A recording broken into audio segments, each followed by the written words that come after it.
Hello and welcome to this exploring session, and today we are looking at Edward the First by George Peele. Edward is the name. I'll start this again. Hello. Welcome to the madhouse. Hello, welcome to this exploring session, and today we are looking at Edward the First by George Peele, a play we're going to be looking at in three videos over the course of the week. The famous chronicle of King Edward I, surnamed Edward Longshanks, with his return from the Holy Land. Also the life of Llewellyn Rebel in Wales. Lastly, the sinking of Queen Elinor, who sank at Charing Cross and rose again at Potter's Hythe, now named Queenhithe. It's printed in the early 1590s. The play exists at some point earlier than that. And there are, I think it's fair to say, without leading the witnesses too much, a certain amount of textual issue to be negotiated as we go through this. Some elements of this play are potentially contradictory, confusing, or both. So we're going to work our way through this and hopefully come up with some answers as we try and figure out what to do with this play, what we'd like to do with this play, and how it goes forward. I think it's important to remember that Edward I was a complete and utter git in history, guilty of ethnic cleansing and various other atrocities. So it would be fair to say that this is not necessarily one for the Scottish contingent of our audience, or in fact most people potentially. That's not to say the play is not good. It's just Edward I, not a nice chap. Anyway, to discover the limits of his character and the limits of this play, we have this wonderful team of people in no particular order today. Reading Gloucester, Harper, and Soldier is... Hello, I'm Helen Good. I'm a historian. I'm in Yorkshire. Reading Edmund and Guenthian is... Hello, I'm Sarah Blake. I'm an actor, writer and director, and I'd just like to apologise in advance to anyone watching who's Welsh. We're offending all the regional areas of the United Kingdom. Reading Longshanks today, Edward himself is... Hello, I'm Valentina, and I am an Italian actor and voiceover artist in London. Reading Sussex and Novice today is... Hi, Alan Scott, based in Suffolk, not an actor. Reading David, Owen and Balliol is... Aliki, Chapple, actor, translator, occasionally writer, based in the north of the UK, and this is the only accent I've got, so that's what you're going to hear. Reading Joan and Reese Meredith is... Hi, my name's Elizabeth Amisu, and I'm a qualified living in Romford. And reading Llewellyn and the Mayoress is... Hi, I'm Tamara. I am an actor. I'm usually based in London, currently in Germany, and I will not attempt any accents. Reading the Queen Mother and Mortimer today is... Hello, my name is Sascha Cooper, and I'm a professional actress based in Brighton in the UK. And finally, joining us for the first time in one of these sessions, reading a Friar and the various regenerations of Elinor, Queen, and other people, is... I'm Lois Potter. I live in London. I'm a retired academic. And I'm your host, Robert Crighton, and I'm going to be guiding you through the stage directions and attempting to keep order of this room of reprobates. So without further ado, we're going to leap into scene one of the play. So... enter Gilbert de Clare, Earl of Gloucester, with the Earl of Sussex, Mortimer, the Earl of March, David, Llewellyn's brother, waiting on Elinor, the Queen Mother. My Lord Lieutenant of Gloucester and Lord Mortimer, to do your honour in your sovereign's eyes, that as we hear is newly come a land from Palestine with all his men of war, the poor remainer of the royal fleet, preserved by miracle in Cecil Road. Go mount your coursers, meet him on the way, pray him to spur his steed minutes and hours, until his mother see her princely son shining in glory of his safe return. And the Lord's exit. Queen Mother, however, remains on stage. Illustrious England, ancient seat of kings, whose chivalry hath royaled thy fame, that sounding bravery through terrestrial vale, proclaiming conquests, spoils, and victories, rings glorious echoes through the farthest world. What warlike nation trained in feats of arms? What barbarous people, stubborn or untamed? What climate under the meridian signs, or frozen zone under his brumal stage, erst not have quaked, trembled at the name of Britain and her mighty conquerors? Her neighbour realms are Scotland, Denmark, France, awed with their deeds and jealous of her arms, have begged defence and offensive leagues, thus Europe rich and mighty in her kings, hath feared brave England dreadful in her kings. And now, to eternize Albion's champions, equivalent with Trojan's ancient fame, comes lovely Edward from Jerusalem, veering before the wind, ploughing the sea, his stretched sails filled with the breath of men, that through the world admires his manliness. And lo, at last, arrived in Dover Road, Longshanks your king, your glory and our son, with troops of conquering lords and warlike knights, like bloody crested Mars o'erlooks his host, higher than all his army by the head, marching along as bright as Phoebus' eyes, and we, his mother, shall behold our son, and England's peers shall see their sovereign. And the trumpets sound and enter the train with his maimed soldiers, with headpieces and garlands on them, every man with his red cross in his coat.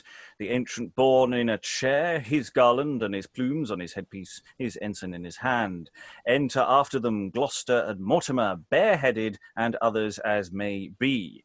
Then Longshanks and his wife Elinor, Edmund Crouchback, and Joan, and Signor Montford, the Earl of Leicester's prisoner, with soldiers and sailors, and Charles de Montfort, his brother.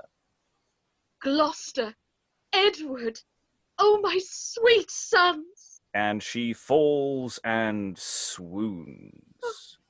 Help, ladies! Oh, ungrateful destiny to welcome Edward with this tragedy! Patient your highness, 'tis but mother's love, received with sight of her thrice valiant sons. Madam, amaze not, see his majesty returned with glory from the Holy Land. Brave sons, the worthy champions of our God, the honourable soldiers of the highest, oh, bear with your mother, whose abundant love with tears of joy salutes your sweet return from famous journeys hard and fortunate. But lords, alas, how heavy is our loss, since your departure to these Christian wars. The king your father, and the prince your son, and your brave uncle Almain's emperor, are dead. Take comfort, madam. Leave these sad laments. Dear was my uncle, dearer was my son, and 10 times dearer was my noble father. Yet, where their lives valued 1,000 worlds, they cannot escape the arrest of a dreadful death. Death doth seize and summon all alike.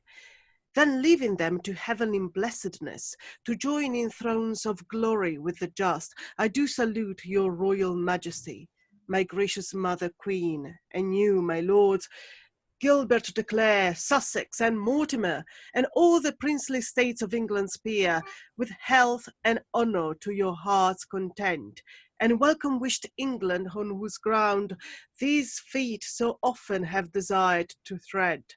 Welcome, sweet queen, my fellow traveller, welcome, sweet Nell, my fellow mate in arms, whose eyes have seen the slaughtered Saracens, piled in the ditches of Jerusalem, and lastly welcome manly followers, that bears the scars of honour and of arms, and on your war drums carry crowns as kings, crown mural, naval and triumphant all, at the view of whom the Turks have trembling fled, and Saracens like sheep before the walls have made their cottages in walled towns, but bulwarks.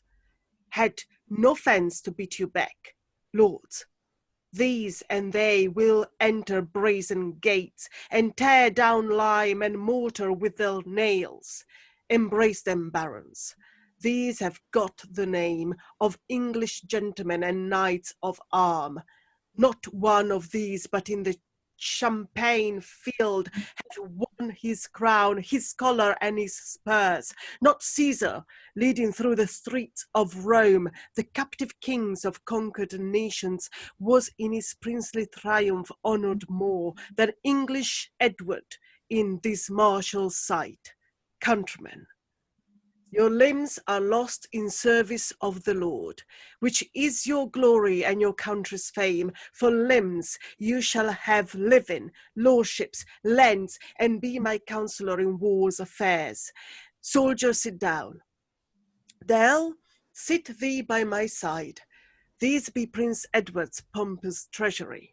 The Queen Mother being set on the one side, and Queen Elinor on the other, the King sitteth in the midst, mounted highest, and at his feet the ensign underneath him. O glorious capital, beauteous Senate house, triumphant Edward, how like sturdy oaks do these soldiers circle thee about, to shield and shelter thee from winter's storms. Display thy cross, old Amies of the Vise, dub on your drums tend with Indian sun. My lusty western lads, Maltravers, thou? Sound proudly here, Maltravers. Thou, sound proudly here a perfect point of war in honour of thy sovereign's safe return. Thus Longshanks bid his soldiers bienvenue. Use of drums, trumpets, and ensigns. And then speak, Edward. O God, my God, the brightness of my day, how oft hast thou preserved thy servant safe by sea and land, yea, in the gates of death. O God, to thee how highly am I bound, for setting me with these on English ground. One of my mansion houses will I give to be a college for my maimed men, where every one shall have 100 marks of yearly pension to his maintenance. A soldier that for Christ and country fights shall want no living whilst King Edward lives. Lords, you that love me now be liberal, and give your largesse to these maimed men. Towards this erection doth thy mother give, out of her dowry, 5,000 pounds of gold, to find them surgeons to recure their wounds. And whilst this ancient standard-bearer lives, he shall have 40 pound of yearly fee, and be my beadsman father, if you please. Madam, I tell you England never bred a better soldier than your beadsman is, and that the Soldan and his army felt.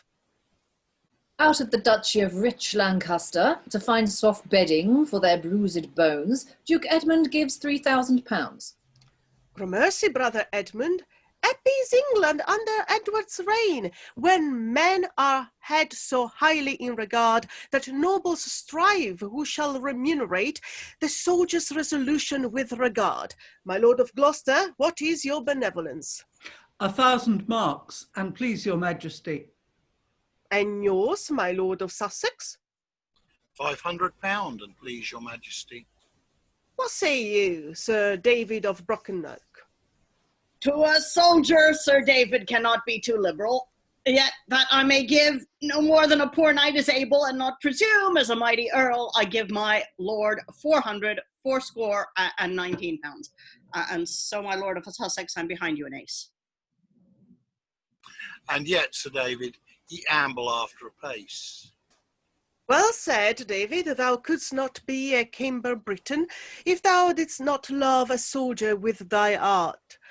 Let me see how, if my arithmetic will serve, to total the particulars. Why, my lord, I hope you mean I shall be a benefactor to my fellow soldiers. And well said, Nell. What will thou I set down for thee? Nay, my lord, I am of age to set it down for myself. You will allow what I do, will you not?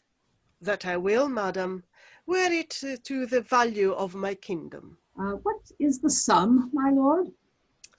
£10,000, my Nell.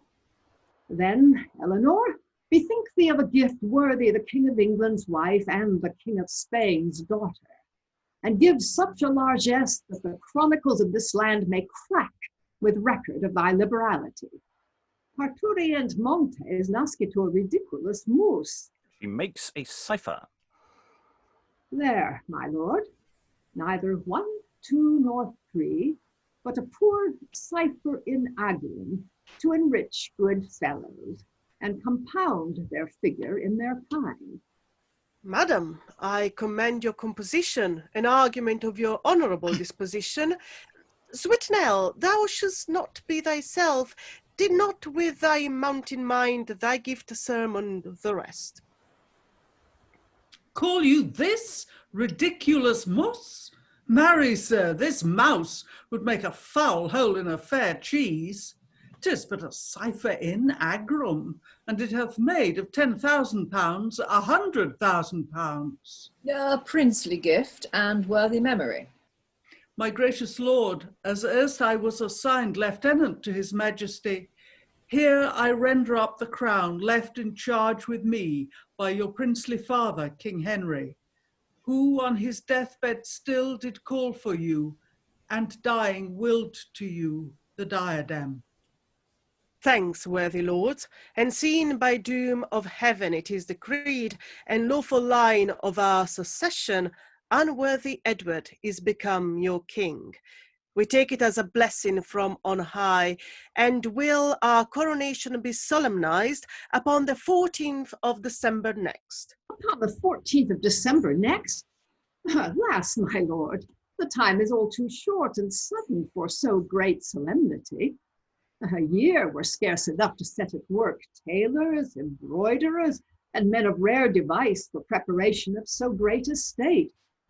Trust me, sweet Ned, hardly shall I bethink me in 20 weeks what fashion robes to wear. I pray thee, then, defer it till the spring, that we may have our garments point device. I mean to send for tailors into Spain, that shall confer of some fantastic suits with those that be our cunning Englishmen. But let me brave it now or never, Ned. Madam, contenty, would that where greatest care you shall have garments to your heart's desire. I never read but Englishmen excelled for change of rare devices every way.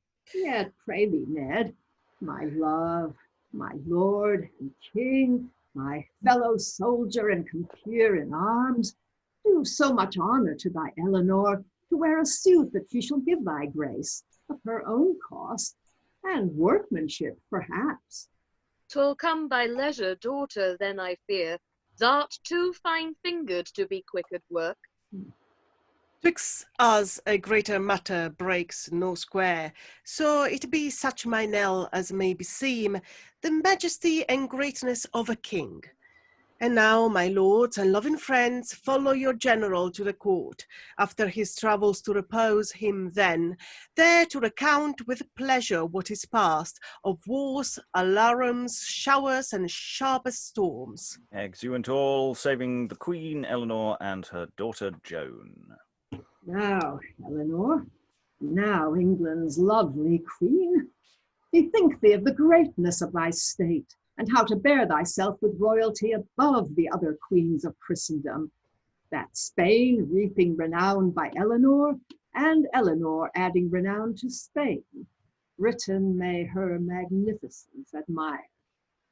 I tell thee, Joan, what time our highness sits under our royal canopy of state, glistering with pendants of the purest gold, like as our seat were spangled all with stars, the world shall wonder at our majesty, as if the daughter of eternal Ops turned to the likeness of vermilion fumes, where from her cloudy womb the centaurs leaped, were in her royal seat and thronized.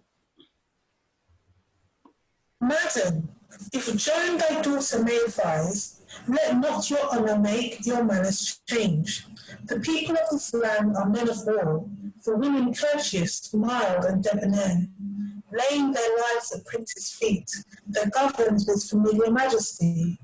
But if their sovereigns once again swell with pride, disdain commons love, which is the strength and sureness of the richest commonwealth, that prince will better live a private life than rule with tyranny and discontent. Indeed, we count them headstrong Englishmen, but we shall hold them in a Spanish yoke and make them know their lord and sovereign. Come, daughter, let us home for to provide.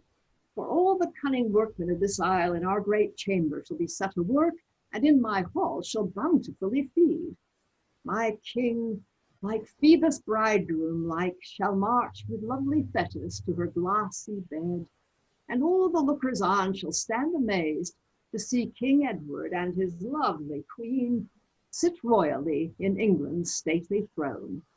And everybody exits, and that's the end of that opening scene. There's a lot of things to talk about there. I'm going to start with the opening. You know, everybody comes on. Queen Mother says they're on their way. Everybody get off again. I've got a speech to do. And then we have this wonderful procession described in detail, and all these things, and all these injured, wounded soldiers. Yeah. I mean, it's sort of triumphant and grim at the same time. Because Aliki, you know, put in the chat, "I'm home. We killed a lot of people. Now give me my money for my veterans," which, frankly, is better service than a lot of veterans ever got. I mean, I mean, if you compare this to what was happening to the people who were actually returning to England at the time when this play was being written, who were being treated appallingly. So, I mean, there is once again, something is actually being said here. Is it something to do with Edward Allen as well, raising money, or did he not do it? Somebody was raising money at this point, I think. Oh, I didn't know that. It's horribly awkward, though, isn't it? I mean, you've got all these really wealthy people starting to go, oh yes, I'll give £3,000, I'll give 10,000, I'll give 100,000, and then you've actually got these poor maimed guys standing there on the stage, like, you know, hanging onto their limbs or whatever, and it's like, oh my god, that's also called maimed men. At least 3 times. And also, then we get David, who I absolutely love, just going, "Well, I can't afford all that, but I can raise 419 £. I mean, I really want sixpence at the end." He's opened his wallet to check what's in there. I can the other salt into the wounds a little bit more. There you go. But the other point is, he says, "I'm not an earl. It would be presumptuous of me to give as much as an earl, but just to show I could, I'm giving £10 less." Yes, there's a real sort of sense of the status game playing on there. Other thoughts in the room there?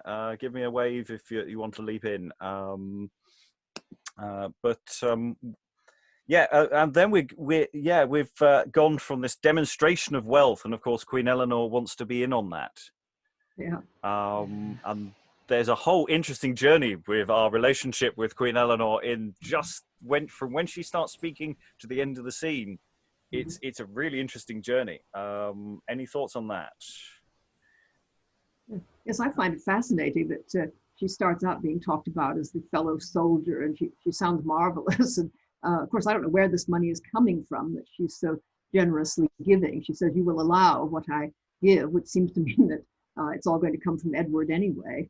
Yeah, I mean, it's basically, yes, yes. How much of your money can I spend, dear? Up to the whole value of my kingdom is his reply. What is quite interesting here is this cipher it should be Algorithm. It means she's been in Palestine long enough for her to have picked up Arabic numerals, which means she can forge the thing. So you can't do this with decent Roman numerals. But with these newfangled Arabic things, you can just add a 0 on the end. And, you change the entire dimension. I love the way that Gloucester just goes, you call this a mouse. This mouse would eat a lot of cheese. I mean, there's a lot of life to this. We may come back to Queen Elinor and her love of clothes later. We've touched upon this in another forum. I just love the fact that she's told to pipe down as well by the Queen Mother. It's a warning shot straight over the bow. It's like, you're far too quick to get in there, missus. Excuse me, stop it. Know your place, woman. Also, she says you're not a good needlewoman. Oh. Your fingers are too fine. Yeah. I know I'm always talking about the Muppets, but I really see Queen Elinor as Miss Piggy. Yes. Yeah. Sarah, you have just ruined the play for everybody. Well done. It has to be said, the way Queen Elinor, when she's left alone, basically just goes, power. Yeah. Pipe down, missus. Keeps mentioning Spain too. Yes. That's never a good sign in an English history play, is it? No. Not good. Okay, any additional thoughts? Give me a wave before we move forward. Okay, well, we seem to be clear where we are. We're getting a sense of character. We're getting a sense of politics as well as spectacle. I think we're generally with the play so far. Next scene is quite long. I might stop halfway through briefly to pick it apart a bit, but I may not. Who knows? Scene 2 is enter Llewellyn, alias Prince of Wales, Prince Meredith, Owen Rees, with swords and bucklers and frieze jerkins. Come, Rice, and rouse thee for thy country's good. Follow the man that means to make you great. Follow Llewellyn, rightful Prince of Wales, sprung from the loins of great Cadwallader, descended from the loins of Trojan brute. And though the traitorous Saxons, Normans, Danes have spent the true Romans of glorious Troy within the western mountains of this isle, yet have we hope to climb these stony pales when Londoners, as Romans erst amazed, shall trembling cry, Llewellyn's at the gate. To accomplish this, thus have I brought you forth, disguised to Milford Haven. Here attend the landing of the Lady Elinor. Here her stay doth make me muse. The wind stands fair, and 10 days hence we did expect them here. Neptune be favourable to my love, and steer her keel with thy 3-forked mace, that from this shore I may behold her sails, and in mine arms embrace my dearest dear.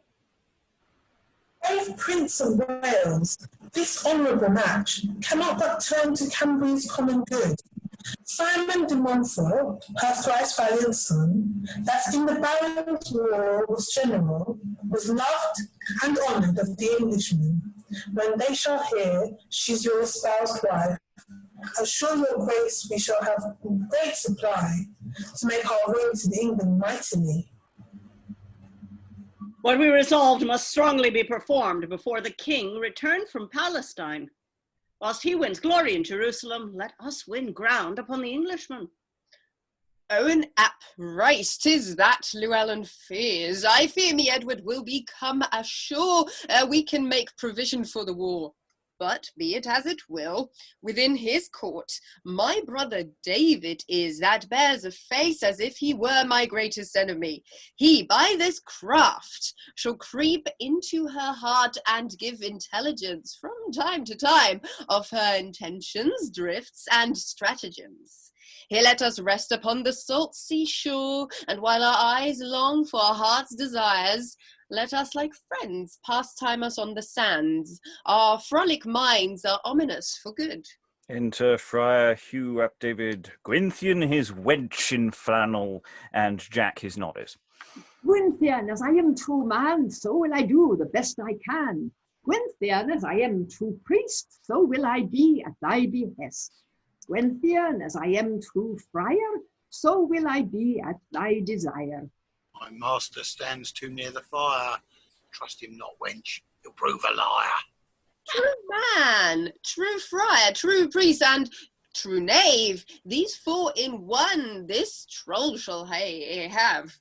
Here swear I by my shaven crown, with wench, if I give thee a gay green gown, I'll take thee up as I lay thee down, and never bruise nor batter thee. Oh, swear not, master, flesh is frail, wench. When the sign is in the tail, mighty is love and will prevail. This churchman doth but flatter thee. A pretty worm and a lusty friar, made for the field, not for the choir. Mass friar, as I am true maid, so do I hold me well apaid. 'Tis churchman's lay and verity to live in love and charity, and therefore ween I as my creed. Your words shall accompany my deed.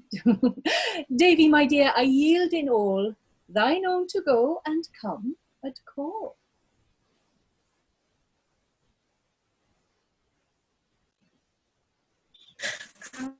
So far forth begins our brawl. Then, my Guenthian, to begin, sith idleness in love is sin, boy to the town I will thee hie, and so return even by and by, when thou with cakes and muscadine and other junkets good and fine hast filled thy bottle and thy bag. Now, master, as I am true wag, I will not be neither late nor lag, but go and come with gossip's cheer, and give our cat can lick her ear. For long ago I learned in school that lovers' desires and pleasures cool, sent Ceres sweets and Bacchus wine. Now, master, for the cakes and wine. And exit the novice. Wench, to pass away the time in glee, Guenthian, set thee down by me, and let our lips and voices meet in a merry country song. Friar, I am at beck and bay, and at thy commandment to sing and say, and other sports among. I marry, my lord. This is somewhat like a man's money. Here's a wholesome Welsh wench, lapped in her flannel and warm as wool and as fit as a pudding for a friar's mouth. And the friar and Guenthian sing. Llewellyn speaks to them. Pax vobis, good fellows, fair fall ye. Et cum spiritu tuo. Friends, have you anything else to say to the friar? Much good do you, my masters heartily. And you, sir, when you eat. Have you anything else to say to the friar? Nothing, but I would gladly know, if mutton be your first dish, what shall be your last service? It may be, sir, I count it physic to feed but on one dish at a sitting. Sir, would you anything else with the friar? Oh, nothing, sir. But if you had any manners, you might bid us fall too. Nay, and that be the matter, good enough. Is this all ye have to say to the friar? All we have to say to you, sir, it may be, sir, we would walk aside with your wench a little. My masters and friends, I am a poor friar, a man of God's making, and a good fellow as you are, legs, feet, face, and hands, and heart from top to toe, of my word, right shape in Christendom, and I love a wench as a wench should be loved. And if you love yourself, walk, good friends, I pray you, and let the friar alone with his flesh. Oh, friar, your holy mother, the church teaches you to abstain from these morsels. Therefore, my masters, 'tis a deed of charity to remove this stumbling block. A fair wench, a shrewd temptation to a friar's conscience.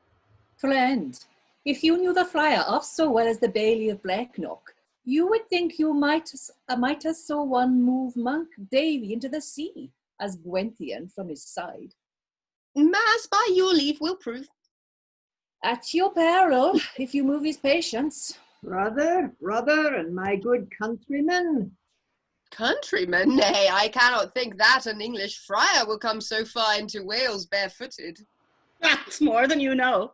And yet, my lord, he might ride, having a filly so near. Hands off, good countrymen, at few words and fair. Countrymen, not so, sir. We renounce thee, friar, and refuse your country. Then, brother and my good friends, hands off, and if you love your ease. No. Yes. Right. Sorry. Ease me no easy. Yes, Reese, Elizabeth. Sorry, I've lost my place. We're Bottom at Ease page Me 11. Knows. Sorry, yeah, say again, Alan. Bottom page 11. Will ease you of this carriage. Fellow, be gone quickly, or my pike staff and I will set thee away with a vengeance. I am sorry. Trust me to see the church so unpatient. Ye dogs, zoons, do me a shrewd turn and mock me too. Flesh and blood will not bear this. Then rise up, Robert, and say to Richard, Redi rationem vili catonius tuae. Sir countrymen, kinsmen, Englishmen, Welshmen, you with the wench, return your habeas corpus. Here's a cicoriari for your procedendo. Hold, friar, we are thy countrymen. Paid, Digon. We are thy countrymen, mon Dieu. My countrymen? Nay, marry, sir, shall ye not be my countrymen? You, sir, you especially, you, sir, that refuse the friar and renounce his country? Friar, hold thy hands. I swear as I am a gentleman. I am a Welshman, and so are the rest. Of honesty. Of honesty, sayest thou? They are neither gentlemen nor Welshmen that will deny their country. Come hither, wench. I'll have a bout with them once more for denying of their country. And he makes as if he would fight again. Friar, thou wottest not what thou sayest. This is the prince, and we are all his train, disposed to be pleasant with thee a little. But I perceive, friar, thy nose will bide no jest. As much as ye will with me, sir, but not at any hand with my wench. I and Richard, my man here, for here contra omnes gentes. But is this Llewellyn, the great Camber Briton? It is he, friar. Give me thy hand, and gramercies 20 times. I promise thee, thou hast cudgelled 2 as good lessons into my jacket as ever churchman did at so short warning. The one is not to be too busy with another man's cattle, the other not in haste to deny my country. 'Tis pity, my lord, but you should have more of this learning. You profit so well by it. 'Tis pity, friar, but thou shouldst be Llewellyn's chaplain. Thou edifiest so well, and so shalt thou be of mine honour. Here I entertain thee, thy boy, and thy trull, to follow my fortune in secula seculorum. And Richard, my man, sir, and you love me, he that stands by me and shrunk not at all weathers, and then you have me in my colours. Friar agreed. Right, follow, welcome the ruffians. And we're just going to pause there. We're midway through what is a very, very long scene, but is lots of fun. I just noted actually in the last few stanzas or sections of speech here, it's just, we've gone back to the plot. The scene opens with a very clear, I'm Llewellyn, I'm here, I'm doing this, I'm descended, from all these much better people than everybody else. And then Friar enters, and we enter comedy business territory. Which is great fun, but slightly sends us on an interesting semi-violent tangent. Thoughts from the room about the scene so far? This is how Blackadder the First should have been done. I'm sorry. It has to be said. My God. I didn't think it was going to be this funny. I really didn't. I mean, my God, it starts off very dramatic, and then all of a sudden it takes this wonderful little curveball from all these different people. There's a Brian Blessed character in there. I mean, you've got a comely wench in there. You've got violence. Come on. It's Yes, actually we have really well put together. Yeah, we have quite a long tradition of jolly friars and their lovely trolls. Helen, I see a hand. Yeah, there's just a point that it seems there was a note, but it seems to have got dropped. Richard is the name the friar gives to his staff. Yeah. Yeah. Just in case. I mean, it took me a long time to get it, so I'm assuming everybody else is probably far faster than I am. Yeah. I've actually seen this one done. That's one reason I know it. All right. Yeah. Yeah, they did it as part of the Red Not Dead last year in their Robin Hood season. Wow. Cool. Yeah. So yes, violent friars tapping into the past. I mean, yes, it's a sense we've had this in history plays before, where you have scene of primary A plot is your pucker history, and then you move slightly further into something else in the B plot, where you can have a little bit more fun, perhaps. Other thoughts? I'm enjoying Polygarter. Yes. Yes, I was going to say yes. Welcome to Clereg. Under Milkwood. Throughout, some very nice voices actually out there. We're doing better than everyone was said before we started.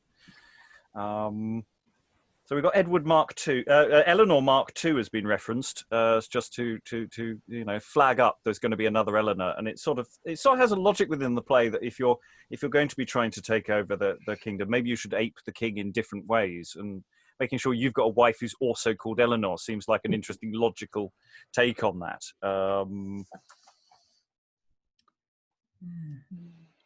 I quite like the idea of when the friar's asking, is there anything else you'd like with the friar? And Rhys just says, well, if you could just get on with it so we can eat, I'm quite hungry. Yeah. Yeah. I mean, it's basically a gang rape, isn't it? I mean, it's an attempted gang rape. They want to go off with Guenthian, and then the friar beats them all up. I take it that there's a huge quarterstaff combat. There's two positions for fight scene. The one after the footnote in red, and then the one that's already in there.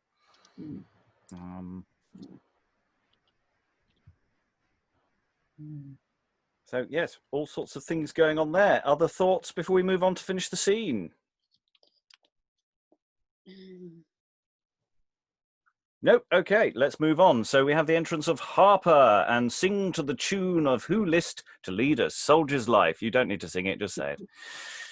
Go to, you Britons all, and play the men, both great and small. A wondrous matter hath befall that makes the prophets cry and call. Tum die dee dum, that you must march both all and some against your foes with trump and drum. I speak to you from God that you shall overcome. With a turn both ways. What now? Who have we here?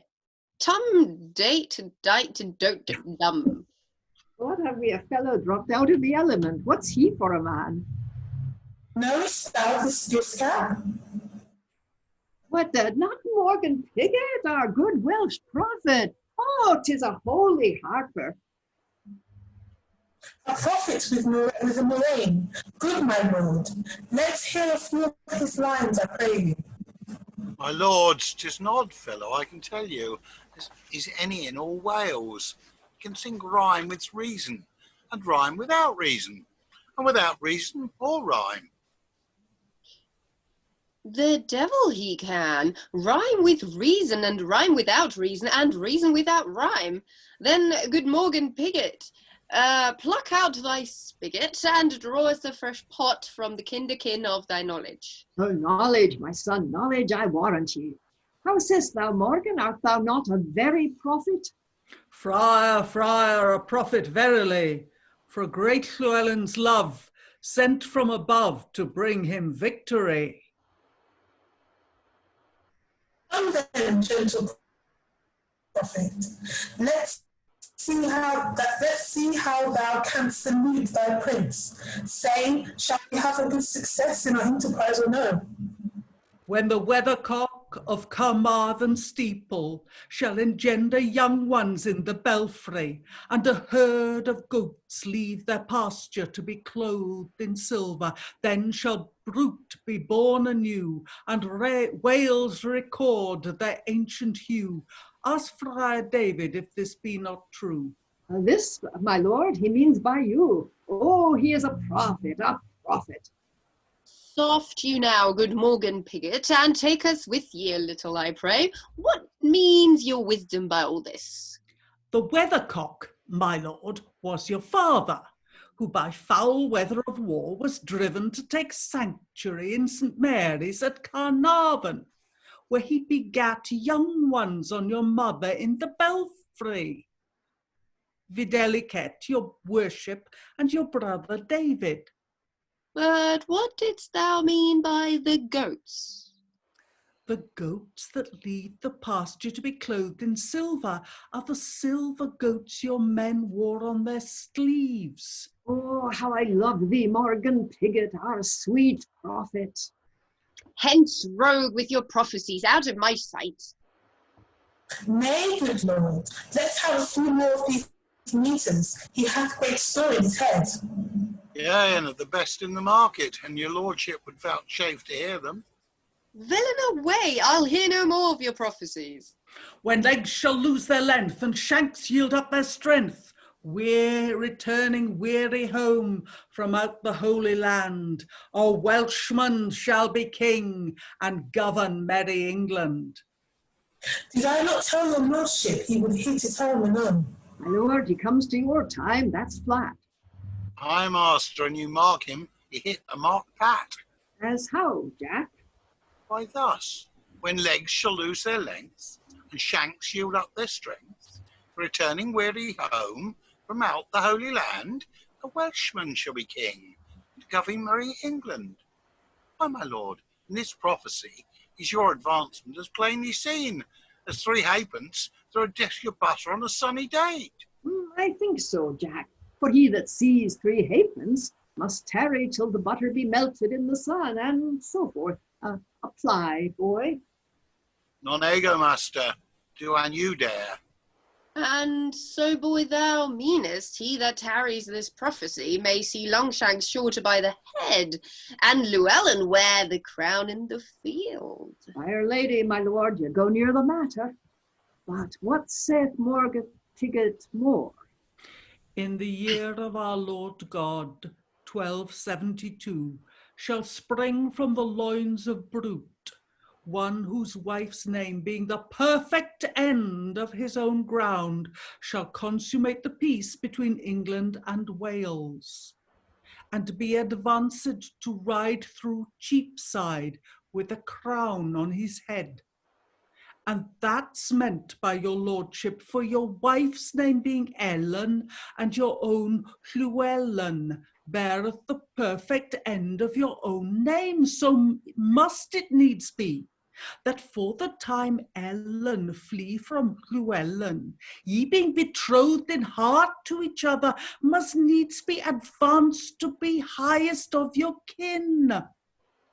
Jack, I make him thy prisoner. Look what way my fortune inclines, that way goes he. Hurrah, see run swiftest. Farewell, be far from the spigot. And exits. Now, sir, if our country ale were as good as your metheglin, I would teach you to play the knave, or you should teach me to play the harper. Boy, you're too light-witted, as I am light-minded. Seems to me thou art fittest and passing well. And possibly exits or moves slightly further away on stage. Enter Guenther to Llewellyn with letters. What tidings bringeth Guenther with his haste? Say, man, what bodes thy message, good or bad? I'm just going to say, whoever's reading Guenthin, just read it. I think it was Sarah, wasn't it? Read this part, will you? I don't think I've given it to anyone. Yes. Who is this? Gun.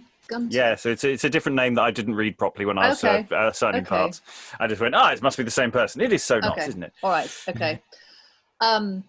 Bad, my lord, and all in vain, I wot. Thou dartest thine eyes upon the wallowing main, as erst did Aegon to behold his son, to welcome and receive thy welcome, love.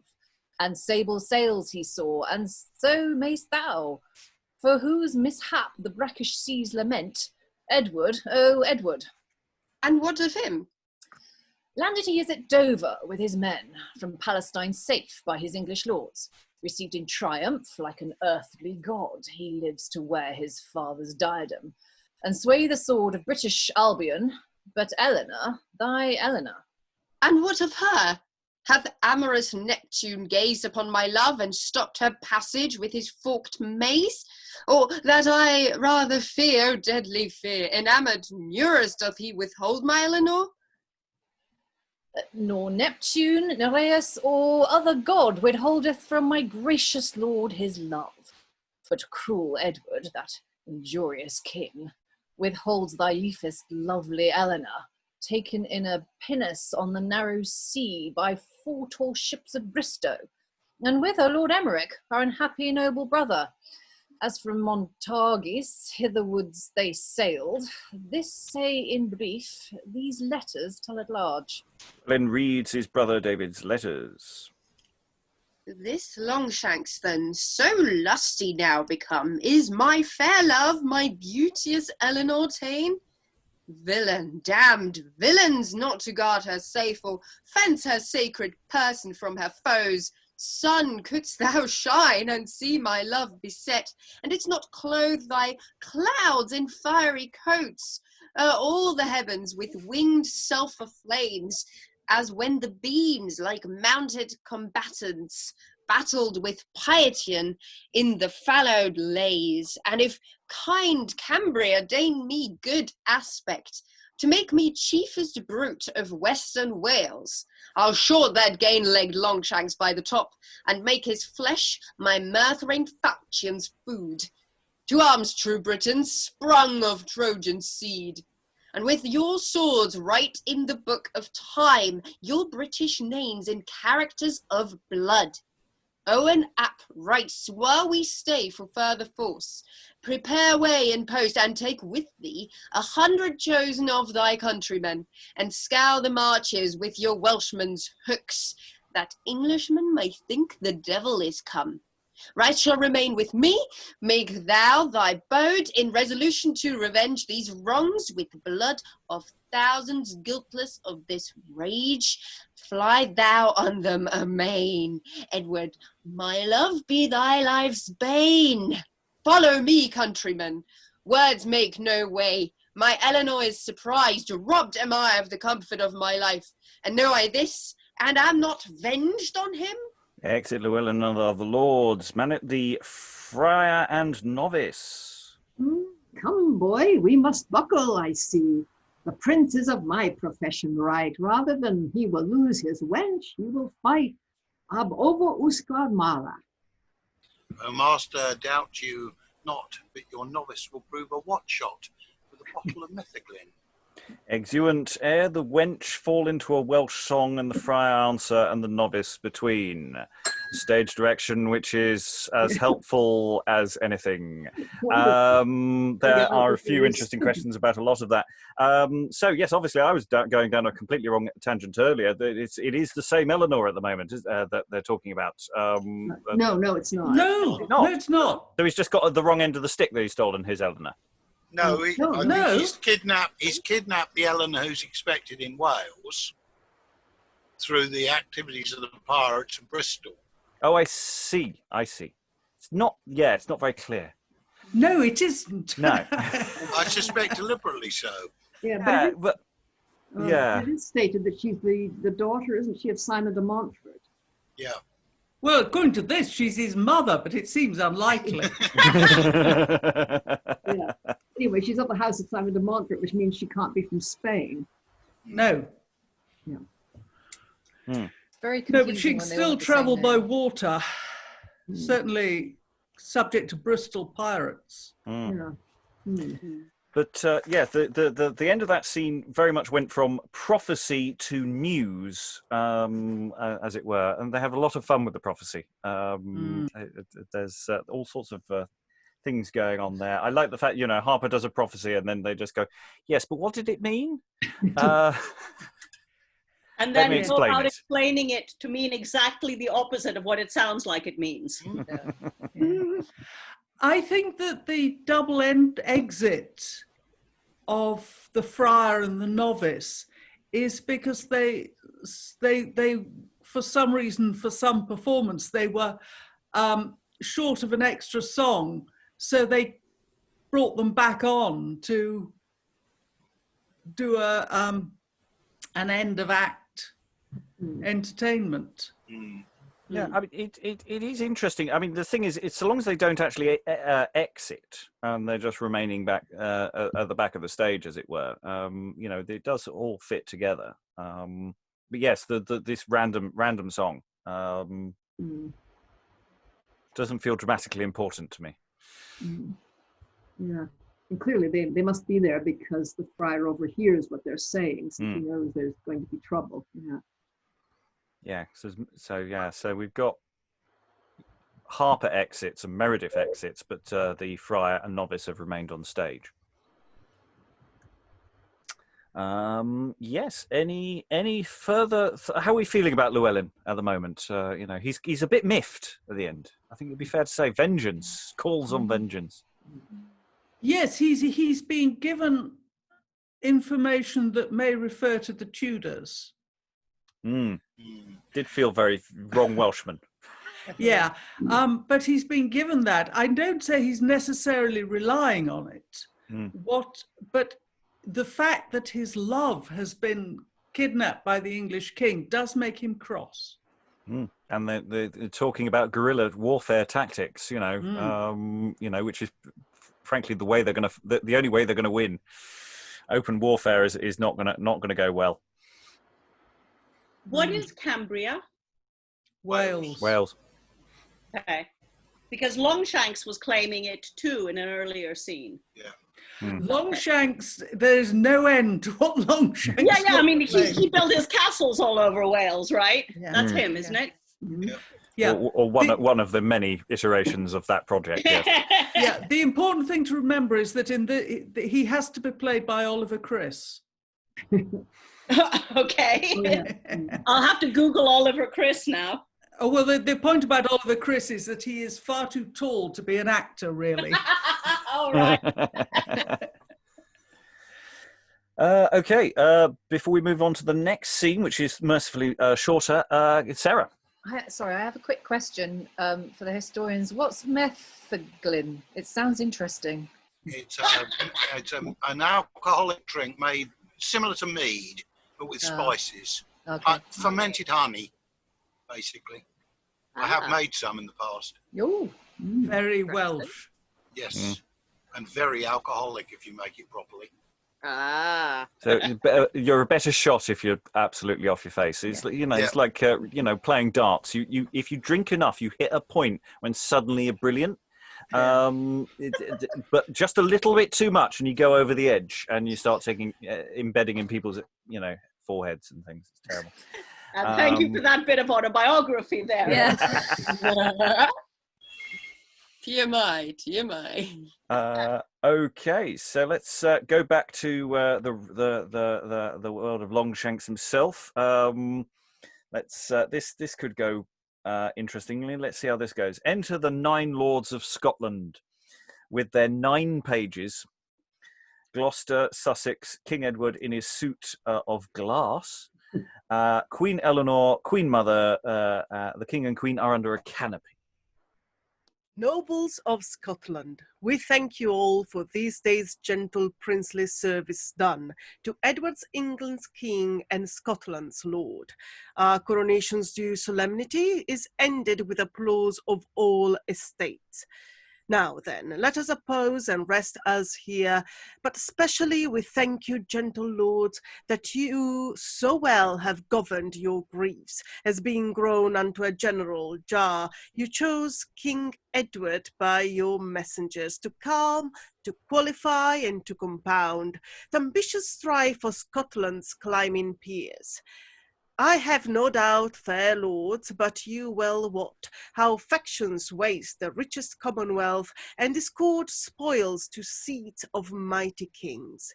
The barons' wars, a tragic wicked war, nobles how hath it shaken England's strength. Industriously, Industriously, it seems to me you have loyally ventured to prevent this shock, for which sith you have chosen me your judge, my lord, will you stand to what I shall award? Victorious Edward, to whom the Scottish kings owe homage as their lord and sovereign, amongst us 9 is but one lawful king. But might we all be judges in the case, then should in Scotland be 9 kings at once. And this contention never set or limited to stay these jars, we jointly make appeal to thy imperial throne, who knows our claims. We stand not on our titles before your grace, but do submit ourselves to your award, and whom your majesty shall name to be our king. To him we yield obedience as a king, thus willingly and of their own accord doth Scotland make great England's king their judge. Then, nobles, since you all agree in one, that for a crown so disagree in all, since what I do shall rest irrevocable, and lovely England to thy lovely queen Elinor, unto her turn thy eye, whose honour cannot but love thee well, hold up your hands inside with general voice, that are content to stand to our award. And they all hold up their hands and say he shall. Deliver me the golden diadem. Lo, here I hold the goal for which he strived, and here behold my worthy men-at-arms for chivalry and worthy wisdom's praise, worthy each one to wear a diadem, expect my doom, as erst at Ida Hills the goddesses divine waited the award of Dana's son. Balliol, stand farthest forth. Balliol, behold, I give thee the Scottish crown. Wear it with heart and with thankfulness. Sound trumpets, and say all after me, God save King Balliol, the Scottish king. All together now? God save King Balliol, the Scottish Scottish king. Thus, lords, though you require no reason why, according to the conscience in the cause, I make John Balliol your anointed king. Honour and love him as behoves him best, that is in peace of Scotland's crown possessed. Thanks, royal England, for thy honour done. This justice that hath calmed our civil strife shall now be ceased with honourable love. So moved of remorse and pity, we will erect our college of my name. In Oxford will I build for memory of Balliol's bounty and his gratitude. And let me happy days no longer see, then here to England loyal should I be. Now, brave John Balliol, Lord of Galloway and King of Scots, shine with thy golden head, shake thy spears in honour of his name, under whose royalty thou wearest the same. And the script helpfully says that the next bit is also Queen Eleanor's speech. I think perhaps it's a more formal and organised speech, maybe, who knows? The welkin, spangled through with golden spots, reflects no finer in a frosty night than lovely Longshanks in his Elinor's eye. So, Ned, thy knell in every part of thee, thy persons guarded with a troop of queens, and every queen as brave as Elinor, give glory to these glorious crystal quarries, where every robe and object entertains of rich device and princely majesty. Thus, like Narcissus, diving in the deep, I die in honour and in England's arms. And if I drown, it is in my delight, whose company is chiefest life in death, from forth whose coral lips I suck the sweet, whereof are dainty Cupid's candles made. Then live or die, brave Ned, or sink or swim, and earthly bliss it is to look on him, on thee, sweet Ned. It shall become thy knell, bounteous to be unto the beauteous, or pry the palm's sweet fountains of my bliss, and I will stand on tiptoe for a kiss. He had no thought of any gentle heart that would not seize desire for such desert. If any heavenly joy in women be, sweet of all sweets, sweet Nell, it is in thee. Now, lords, along by this the Earl of March. Lord Mortimer, so a cumbrous mountain tops, hath ranged his men, and fills Llewellyn's mind, to which confines that well in wasting be, our solemn service of coronation past, we will amain to back our friends at need, and into Wales our men-at-arms shall march, and we with them in person foot by foot. Brother of Scotland, you shall to your home, and live in honour there, fair England's friend.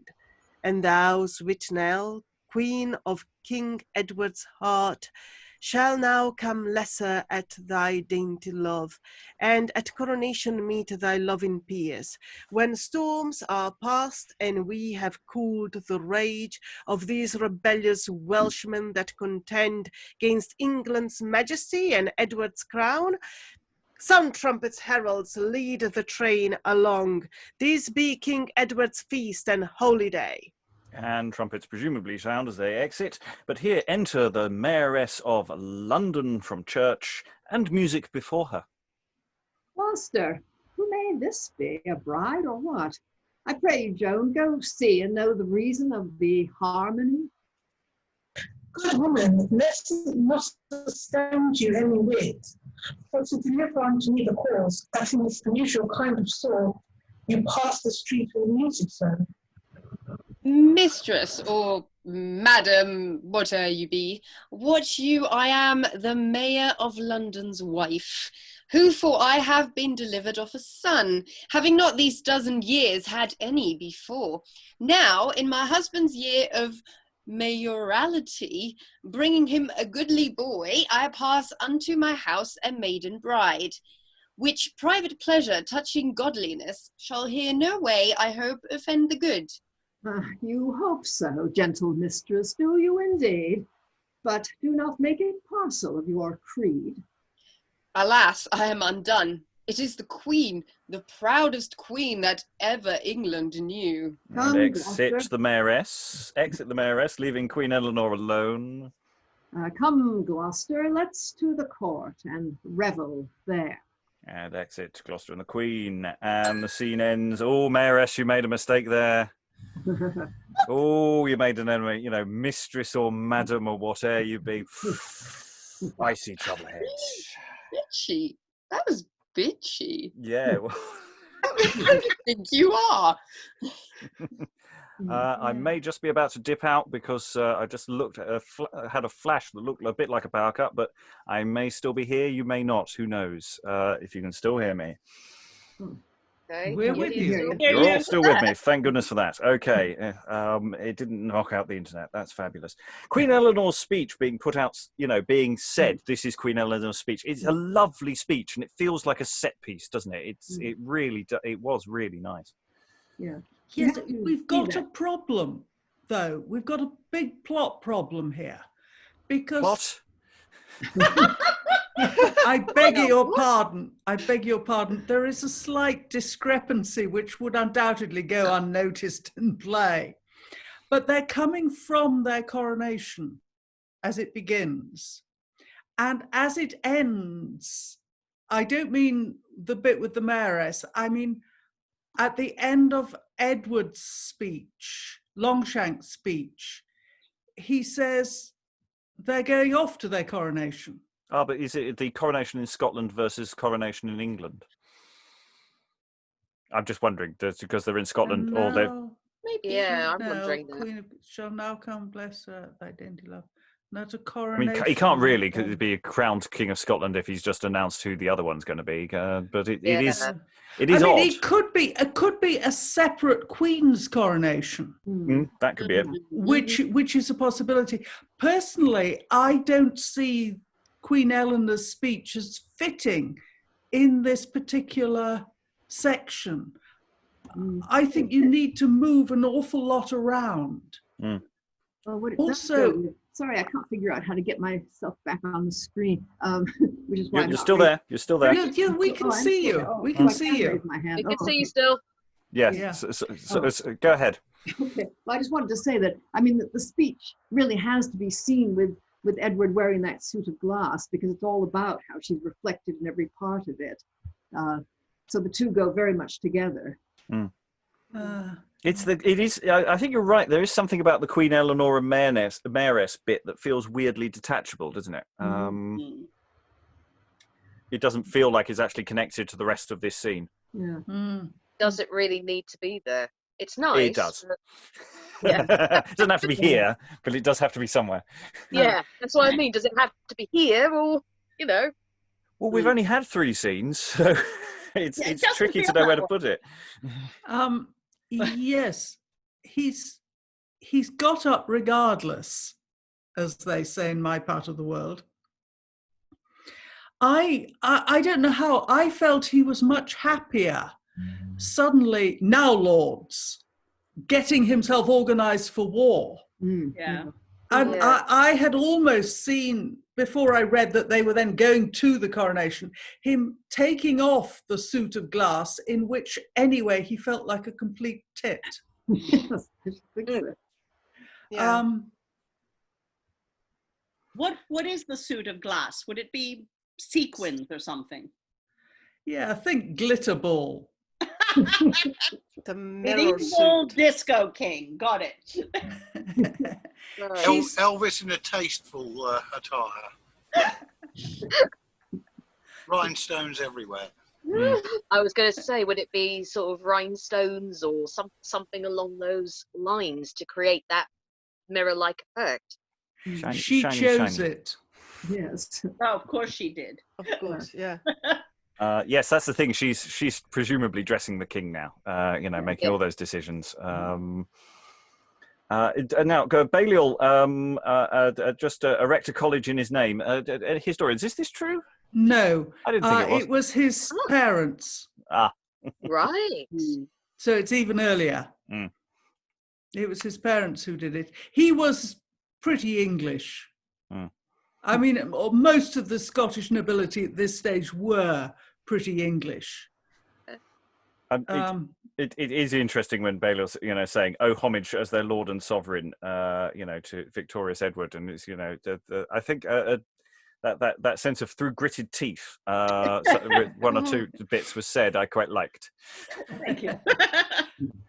Going like, we don't really have a choice in any of this, do we? You're going to tell us what to do. It may be wildly historically inaccurate, though, because it sounds like Balliol got a good deal from Edward. Yeah, that didn't happen. Also, that Balliol became king, which of course he didn't. Apart from that, it's all fine. Apart from that. Hey, I just know what I watch in the movies, Yeah. Well. That's a separate session, I'm sure. Any additional thoughts before we go into scene 4? No? Okay, so we're now, anyone who knows, is this David the Friar, or is this David a different David that's coming up? I think this is David, the brother of Llewellyn, last seen giving £10 short of 500. Yep, that's fine, so long as it just keeps the casting correct. That's just thought I'd check before we go there. The Friar, for the audience at home, is also actually called David, so it's a bit confusing. So enter Meredith, David, and Llewellyn. Soft, is it not Meredith I behold? All good, all friends, Meredith see the man, must make us great, and raise Llewellyn's head. Fight thou, Llewellyn, for thy friend and thee. Fight more, fortune, strong our backs are strong, and bear thy foes before thy pointed lance. Not too much prowess, good my lord, at once. Some talk of policy another while. How comes my limbs hurt at this assault? Hurt for our good, Meredith make account. Sir David's wit is full of good devise, and kindly will perform what he pretends. Enough of this, my lord, at once. What will you that I hold the king in hand, or what shall I specially advise, sitting in council with the English lords, that so my counsel may avail my friends? David, if thou wilt best for me devise, advise my love be rendered to my hand. Tell them the chains that Mulciber erst made to tie Prometheus' limbs Caucasus, nor Fury's fangs shall hold me long from her, but I will have her from the usurper's tent. My beauteous Elinor, if in this case thy wit may boot thy friends, express it then in this, in nothing else. Aye, there's a card that puts us to our trump. For might I see the star of Leicester's loins, it were enough to darken and obscure this Edward's glory, fortune, and his pride. First hereof can I put you out of doubt. Lord Mortimer of the king hath her in charge, and honourably entreats your Elinor. Some think he prays Llewellyn were in heaven, and thereby hopes to couch his love on earth. No, where Llewellyn mounts, there Ellen flies. Unspeakable are my thoughts for her. She's not from me in death to be divorced. Go to it, it shall be so shall it be. Edward is full resolved of thy faith. So are the English lords and barons all. Then what may let thee to intrude on them some new-found stratagem to feel their wit? It is enough. Meredith, take my weapons, I'm your prisoner, say so at the least. Go hence, and when you parley on the walls, make show of monstrous tyranny you intend to execute me, as on the man that shamefully rebels against kin and kind. And least thou have thy love, and make thy kind with such conditions as shall best concern. David must die, say thou, a shameful death. Edward, perhaps with ruth and pity moved, will in exchange yield Elinor to thee, and thou by me shall gain thy heart's desire. Sweetly advised, David. Thou blessest me, my brother David, lengthener of my life. Friends gratulate to me my joyful hopes. And having made that wonderful plot, they exit. There is some question mark as to who's saying what. We went with one interpretation, but we put in the footnote that some of those speeches might be sort of conflated into singular things. But David's got a good plan. It's let's pretend on the battlements and things. Lois. Yeah, there are a couple of things here. One is that I think it begins with a fight. I mean, I think they don't recognize David at first, and they're actually fighting because some of the lines. That makes sense. Yeah. And then, he takes his hood off or whatever, and they realize, because obviously since he'd be dressed like an Englishman anyway, since he's pretending to be on Edward's side. The other thing is just, I don't know how on earth they can do this next scene where, well, you'll see they have to pretend to do something, which seems to me hard to pretend, but anyway. Well, having pre-warned us that it's going to be pretend, then that sort of helps oil the wheels. I think that's the logic of this. I mean, it doesn't necessarily have to be a fight, but it does, a misidentification, the sort of halt friend who comes there kind of moment at that top of the scene. Yeah, but there is a bit that sort of thing. How comes my limbs hurt at this assault?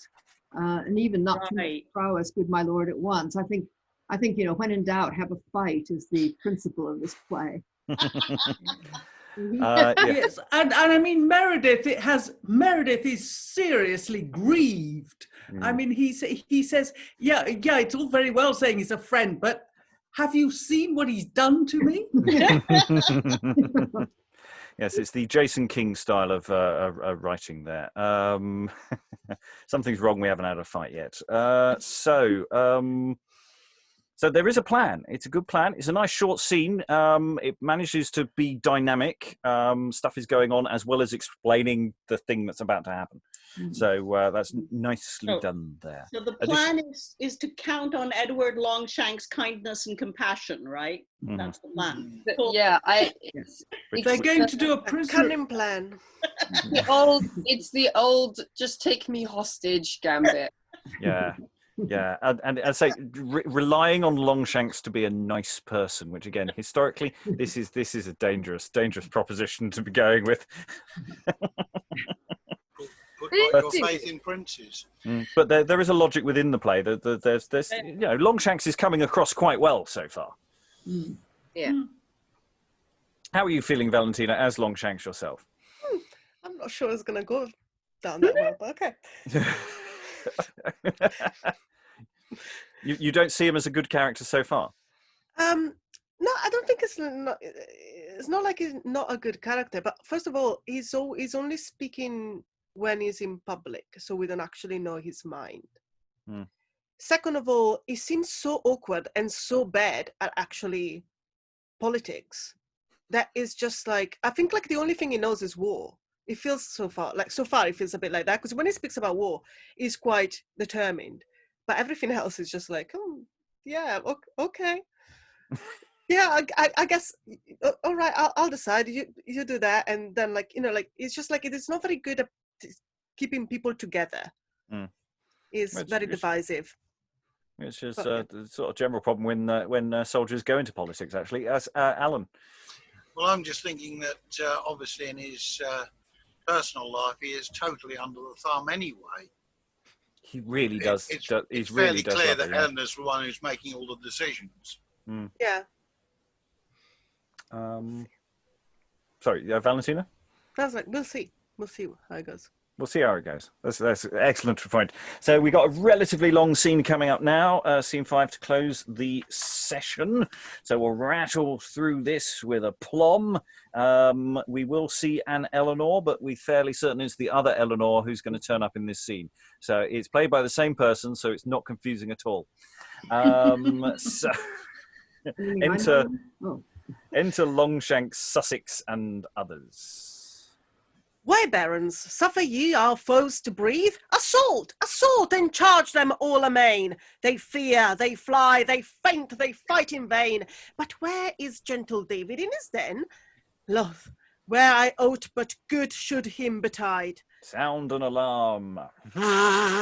Or something, banging, clanging, along those lines. On the walls enter Longshanks, Sussex, Mortimer, David the Friar, Meredith holding David by the collar with a dagger in his hand. Where is the proud disturber of our state, traitor to Wales and to his sovereign? Usurper, here I am. What dost thou crave? Welshman allegiance, which thou owest thy king? Traitor, no king that seeks thy country sack, the famous renegade of Christendom. Ambitious rebel, knowest thou what I am? How great, how famous, how fortunate? And darest thou carry arms against me here, even when thou shouldst do reverence at my feet?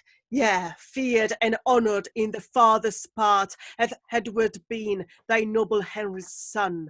Traitor, thy sword unsheathed hath shined oft, with reeking in the blood of Saracens, when like to Perseus on his winged steed, brandishing bright the blade of adamant, that aged Saturn gave fair Maia's son, conflicting then with Gorgon in the vale, setting before the gates of Nazareth, my horse's hoofs I stained in pagan's gore, sending whole countries of heathen souls to Pluto's house. This sword, this thirsty sword, aims at thy head, and shall, I hope, ere long, gauge and divide thy bowels and thy bulk, disloyal villain thou, and what is more? Why, Longshanks, think'st thou I will be scared with words? No. Didst thou speak in thunder like to Jove, or shouldst as Briareus shake at once? 100 bloody swords with bloody hands, I tell thee, Longshanks, here he faceth thee, whom naught can daunt, no, not the stroke of death. Resolved ye see, but see the chance of war. Know'st thou a traitor, and thou seest his head? Then, Longshanks, look this villain in the face. This rebel, he hath wrought his country's wrack, base rascal, had and hated in his kind, object of wrath and subject of revenge. Llewellyn, call'st thou this the chance of war? Bad for us all, pardie, but worse for him. Courage, Sir David, kings thou knowest must die, and noble minds all dastard fear defies.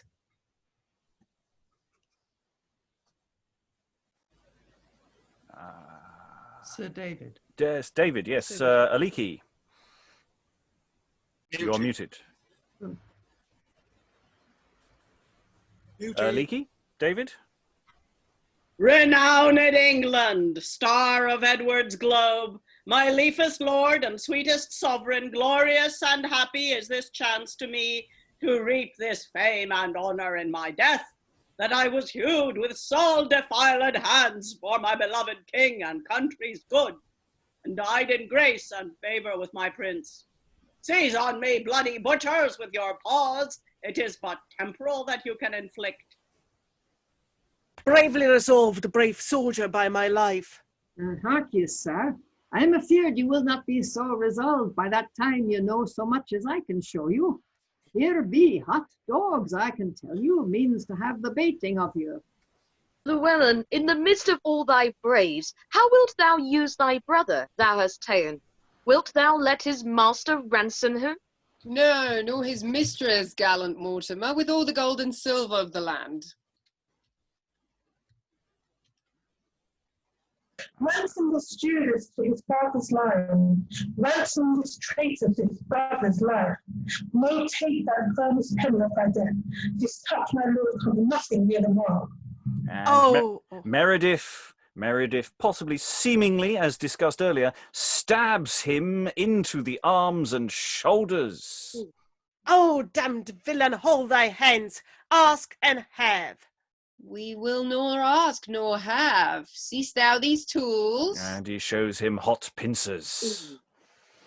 These be the dogs shall bait him to the death, and shall by piecemeals tear his cursed flesh. And in thy sight here shall he hang and pine. Oh, villains, traitors, how will I be venged? What threats thou, Edward? Desperate minds contemn, that fury menaceth. See thy words' effects. And he cuts David's nose. Oh, gracious heavens! Dissolve me into clay! This tyranny is more than flesh can bear. Bear it, brave mind. Sith nothing but thy blood may satisfy in this extreme state. My lord, it is in vain to threaten them. Their resolve ye see upon his death. Sussex, his death, they all shall buy it dear. Offer them any favour for his life, pardon, or peace, or aught what is beside. So love me, God, as I regard my friends.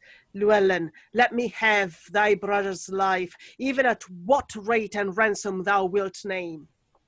Edward, King Edward, as thou liest be termed, thou knowest thou hast my beauteous Elinor. Produce her forth to plead for David's life. She may obtain more than an host of men. Wilt thou exchange thy prisoner for thy love? Talk no more to me. Let me see her face. Why will your majesty be all so base to stoop to his demands in everything? Fetch her at once, good Mortimer, begone. Oh, I go, but how unwilling heavens doth know. If thou love thy friend. I go for dearer than I leave behind. Mortimer goes for Elinor and conducts her in. See, Sussex, how he bleedeth in my eye, that beareth fortune's shock triumphantly. Ah, master, I've found. What hast thou found, Friar? Huh? News, my lord, a star from out the sea. The same is written and made of summer's day. Then Llewellyn spieth Elinor and Mortimer, and saith thus. What, Nell, sweet Nell, do I behold thy face? Full heavens, fleet stars, shine Phoebus' lamp no more. This is the planet lends this world her light. Star of my fortune, this that shineth bright. Queen of my heart, lodestar of my delight. Fair mould of beauty, miracle of fame. Oh, let me die with Elinor in mine arms. What honour shall I lend thy loyalty, or praise unto thy sacred deity? Marry this, my lord, if I may give you counsel. Sacrifice this type in her sight. Her friend, which being done, one of your soldiers may dip his foul shirt in his blood. So shall you be weighted with as many crosses as King Edmund. Good cheer, Sir David, we shall up anon. Die, Mortimer, thy life is almost gone. Sweet Prince of Wales, were I within thine arms, then should I in peace possess my love, and heavens open fair their crystal gates, that I may see the palace of my intent. Llewellyn, set thy brother free. Let me have him. Thou shalt have Elinor. Sooth, Edward, I do prize my Elinor dearer than life, but there belongeth more to these affairs than my content in love. And to be short, if thou wilt have thy man, of whom I swear thou thinkest over well, the safety of Llewellyn and his men must be regarded highly in this match. Say therefore, and be short, wilt thou give peace and pardon to Llewellyn and his men? I will, Irene, have time to be advised. Ah, King Edward, no, we will admit no pause. Forgoes this wretch, this traitor to the pot, and if Llewellyn be pursued so near, may chance to show thee such a tumbling cast as erst our father when he thought to scape and broke his neck from Julius Caesar's tower. My lord, these rebels are all desperate. And Mortimer of all most miserable. How say you, Welshman? Will you leave your arms and be true liegemen unto Edward's crown? And all the soldiers is the stage direction. I'm going to go with all the soldiers bar one take a step backwards. If Edward pardon, surely what is past, upon conditions we are all content. Belike you will condition with us then. Special conditions for our safety first, and for our country Cambria's common good, to avoid the fusion of our guilty blood. Go to, say on. First, for our followers and ourselves and all, we ask a pardon in the prince's word. Then for this lord's possession in his love, but for our country's chief, these boons we beg. And England's promise princely to thy Wales, that none be Cambria's prince to govern us, but he that is a Welshman, born in Wales. Grant this, and swear it on thy knightly sword, and have thy man, and us, and all in peace. Why, Cambria Britons, are you so incensed? Will you deliver me to Edward's hands? No, Lord Llewellyn, we will back for thee, thy life, thy love, and golden liberty. A truce with honourable conditions. Teian, Wales' happiness, England's glory, and my bane. Command the retreat to be sounded in our camp. Soldiers, I grant at full what you request. David, good cheer. Llewellyn, open the gates. The gates are opened. Enter thee and thine. The sweetest sun that e'er I saw to shine. Madam, a brabble well begun for thee. Be thou my guest and Sir Llewellyn's love. And they exit, leaving Mortimer alone. Mortimer, a brabble ill begun for thee, a truce with capital conditions ta'en, a prisoner saved and ransomed with thy life. Edward, my king, my lord and lover dear, full little dost thou wot how this retreat, as with a sword, had slain poor Mortimer. Farewell the flower, the gem of beauty's blaze, sweet Ellen, miracle of nature's hand, hell in thy name, but heaven is in thy looks. Sweet Venus, let me saint or devil be, in that sweet heaven or hell that is in thee. And he exits. It'd be fair to say Mortimer's not a happy bunny at the end of that. He's Not really. No. been through quite a journey. He has. Quite impressed with the negotiations. Sorry, say again, Tamara? I'm quite impressed with the negotiations. They're quite careful not to leave any, anything. Any stones unturned. Well, to be fair, the exchange of prisoners was very badly handled. We'll give you this person. You're supposed to get the other person back at the same time, and they just go, no, you just go there with, it's like that was a really, really bad decision making there for whoever organised that. But they were like, but it's not just about the prisoners. We also want safe conduct and stuff. Well, yeah, but that's the people, the opposing side going, well, we've still got a hostage. We've now got 2 hostages, effectively. You've given us what we want, and now we want some more. I love the way they then go to the soldiers direct, which I think is a really nice touch. Yeah, but of course the soldiers, the soldiers have got exactly what they want, and unfortunately they're going to get exactly what they want.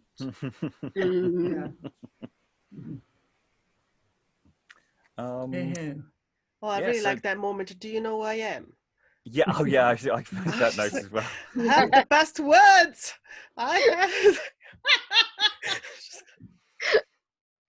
Yeah, it's not a good speech for Longshanks in a sense that it starts with "Do you know who I am?" and then it goes to "I've killed lots of heathens far away." It's the kind of thing that doesn't read well today. The whole crusade stuff doesn't paint him as a great chap. No, but it's kind of like the way he speaks, because even at the beginning, when he finally sits and he's got all the soldiers around, it's like, oh, look at all the soldiers that are protecting me. It's just like, oh, I've got all these people on my side. I think it's just like the way he speaks is like slightly self-centered. Slightly. They all call themselves lovely, don't they? I mean, it's a sort of favorite word. Elinor calls herself lovely Elinor. Edward calls himself lovely Edward. Everybody else calls him lovely Edward. When you start believing your own press, it's always a disaster. Was it Tamara said in the chat that you'd had a line repeated? Was it Tamara who said my character said that earlier? Oh no, it was about the fact that Aliki asked if David was a double agent, and my character said that in passing way earlier, so it was announced. Cool. Okay, other thoughts about this scene? It's all back and forth. Quick shifting sands of who's in charge. Yes, I take it that the Welsh are on up above and the English are down below. Rather than them both on opposing walls. It says on the walls enter Longshanks. Yeah. No, I think it's the other way around. Yeah. So is it there above? I mean, is everybody above and they're shouting across an empty stage? No, I would assume someone's on the level. But it would, for me, if you're going to stage stabbing and nose and all the things, I'd want a battlements to hide all the mechanics underneath. Yeah. So when you do the nose, you can have tubes and things, and you can make sure it's all hidden. So that's probably how I'd do it. But I don't know though, because the soldiers, the Welsh soldiers, I mean, if you've got a few of those, they probably need to be on the ground. Yeah. Well, you can make the audience part of that, you see, as your logic. You can have an soldier coming out of that throng. It suggests a huge cast at times, doesn't it? Nine claimants with their 9 pages earlier and things like that. The scale of this. Helen. Can Lois remember how they did it in the Wanamaker? Yeah. Were they both up or down or what? Yeah. I was trying to remember whether they did the stuff with David on the there's only a rather small upper stage level at the Wanamaker anyway. I think that is where they put it, because it would make it harder to figure out what was going on. And as you know, with those Red Not Dead things, they have a very short rehearsal period. So they really have to, make some quick choices and then stick with them. I think it makes sense that one side or the other is definitely at a remove. Yeah. Someone has the ground and someone else. Yeah. But of course, in anybody else's staging, we can look at options as to how it's done, depending on the space you've got. Some people don't have balconies.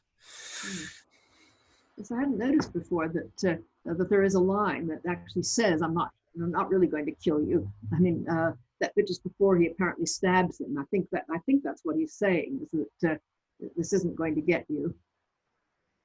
Oh, this touch, my lord, comes nothing near the mark. Yes, so that's more an aside, isn't it? I think to him. Yeah. Yeah. Yeah. That's that. Yeah. Yeah. Yeah, but Meredith has a certain amount of revenge motivation on against David because he's got a wound from him. Well, and I think he may want to just a little bit of payback. Well, it is indicative that David doesn't say anything else in the scene until right at the end. Yeah. And you know, it's that's a slightly odd line in itself. So yeah, how that all functions, that's one I kind of really want to workshop and play around with, how that scene, and also once we've gone further into play and have a better sense of where it's all going. Hot pincers, always nice to see some hot pincers. I literally winced. Ugh. No. Show them the instruments of torture. Yes, well, the Welsh guys are having a bit of fun with this. I mean, the stakes are enormously high, but they're play acting. It's great. I mean, Llewellyn, you know, is not necessarily. Well, it does turn a little bit when the soldiers start talking, and Llewellyn's not quite happy where this is going. And of course, Mortimer's just mortified by the end, because you know he's so dishonoured by it all, and sense of shame. Will we get more out of this? Who knows? Find out tomorrow. Is it shame, or is it? I mean, he's fallen for his captive. He's been given Elinor to look after. He's fallen for her totally. He isn't shamed by being made to give her up because he was just her custodian, temporary. It's his love that he's losing. That's what's getting to him rather than a sense of shame. Yeah, because he actually says... Sorry, Helen. It's frustration because he is unable to prevent it happening. Yeah. And he does say, "For little dost thou what?" So, like, I assume it's a secret love, you know, and he hasn't actually shared it with anyone. So it's not like a public shaming so much as a private agony. Private agony. Yeah. Okay, liking that. Any additional thoughts about this scene specifically? I think politically, I'm a little bit lost in the scene because it's the private and the political worlds collide, and so I'm not sure who to root for, even though the stakes are so high. Not sure or Longshanks or Edward. Well, you've got to be for Edward. He's the King of England. He's Longshanks. He's a crusader. He's the hammer of the Scots. He's the defeater of the Welsh. He is our man. Yes, depending on where you're touring it. Make him a nice chap, though. You're thinking history. The Edward of this play is not a bad person. You know, no, I mean, look at the way he ransoms this guy David.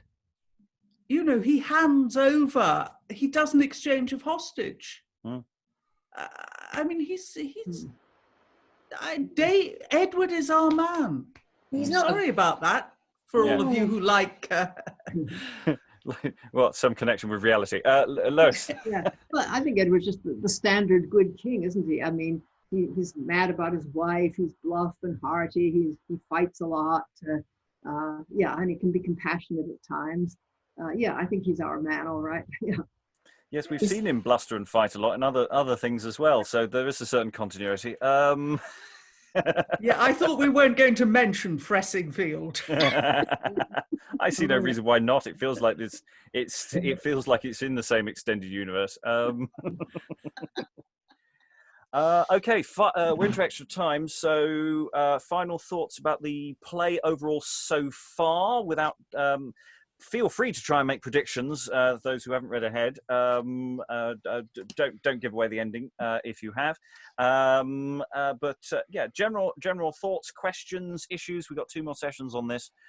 So if we've got sort of questions we want to answer, we can flag them up, especially if you're not necessarily here for every session coming up, or if it's your last. So for some, it may be final thoughts.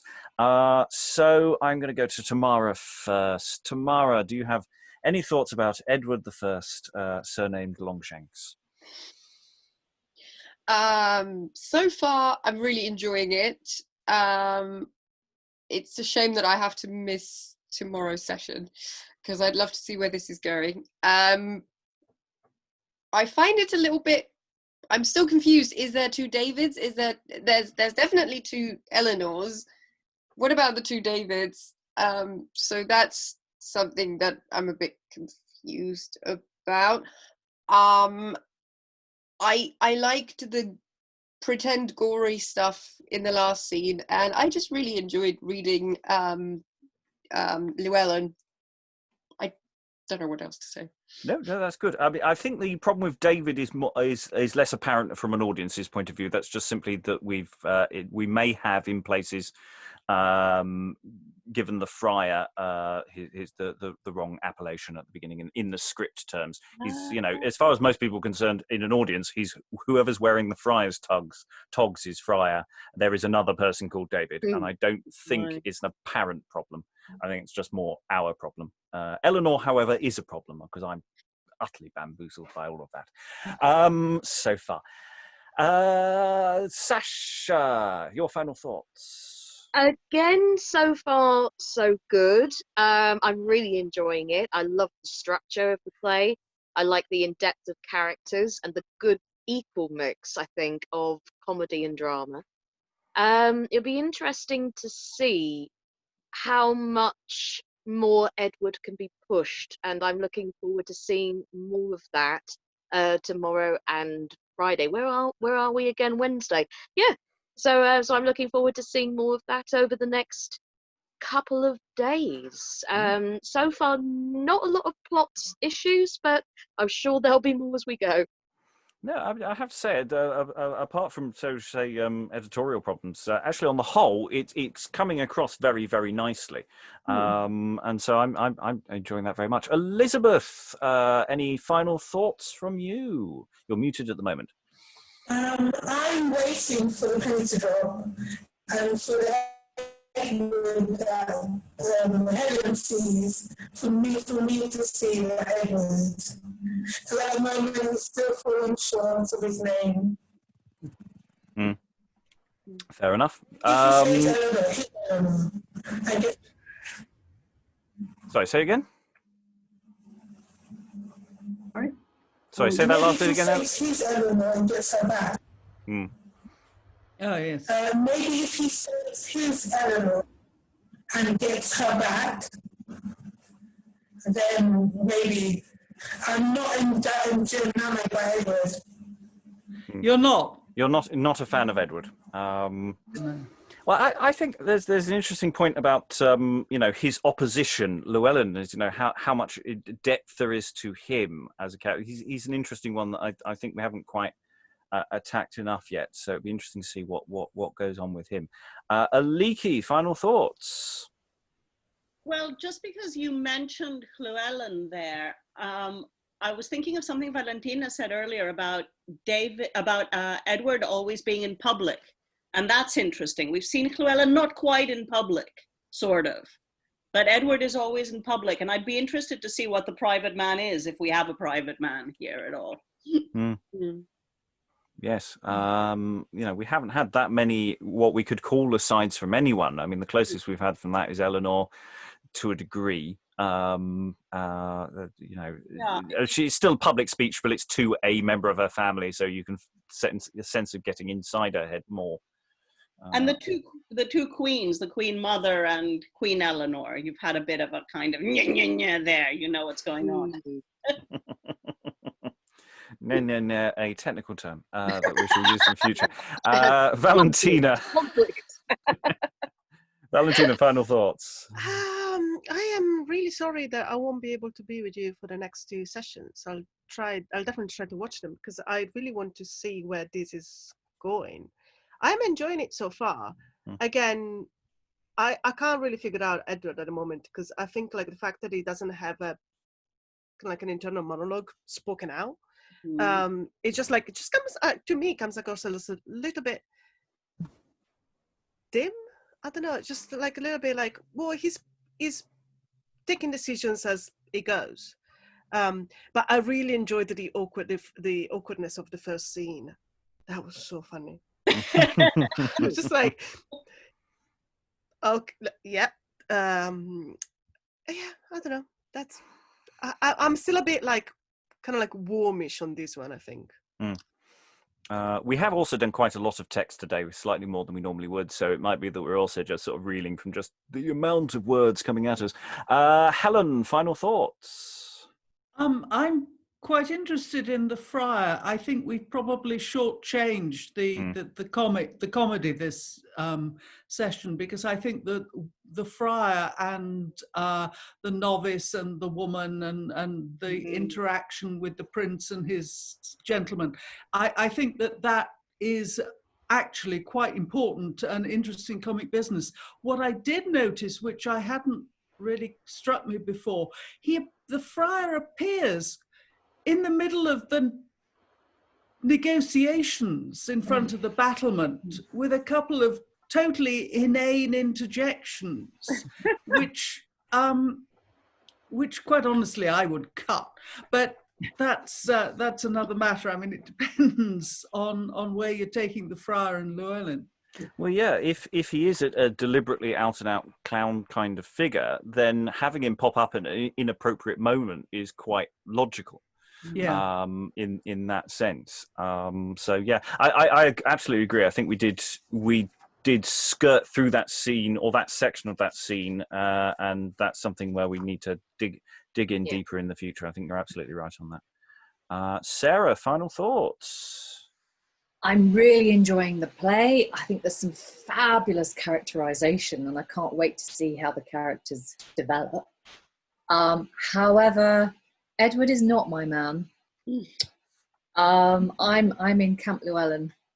To be honest, he lost me early on when he was talking about slaughtered Saracens piled up in the ditches of Jerusalem, and I'm like, dude.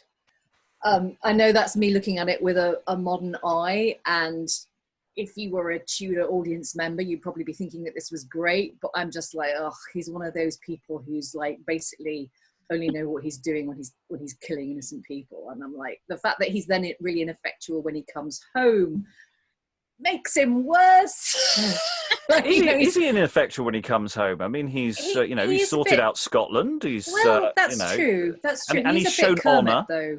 He's a bit Kermit. He's a bit Kermit. I mean, like when he's wearing that mirrored suit, it's like you can just imagine that he's just like Kermit the Frog. Like, oh my God, she's made me wear this, and like I don't know really what to do.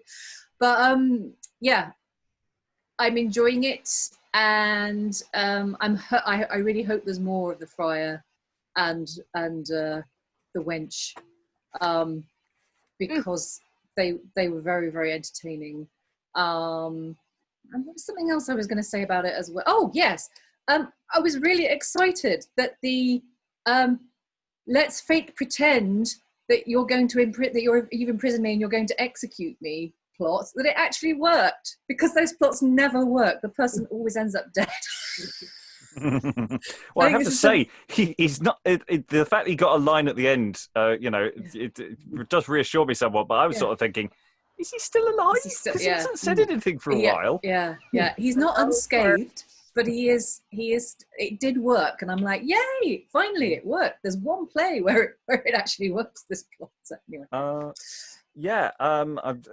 It's interesting. Nobody's really spoken about Queen Elinor so much. We've all been talking about Longshanks and et al. Alan, final thoughts? Yeah, the only thing that occurs to me that hasn't already been mentioned is that scene which doesn't seem to fit where it appears in the script, and I'm not quite sure where the heck it can fit, which is the scene with the Lady Mayoress. It feels very awkward where it is in the script as we've just done it. Yeah. but I can't see where the heck else it would have fitted within the sequence that we've done. Yeah, it's an interesting question. I'm not sure that it is misplaced per se, because it is all about great movements of peoples and things. It might be, and we might find somewhere for it later on when we figure out where the rest of the Mayoress sequence goes.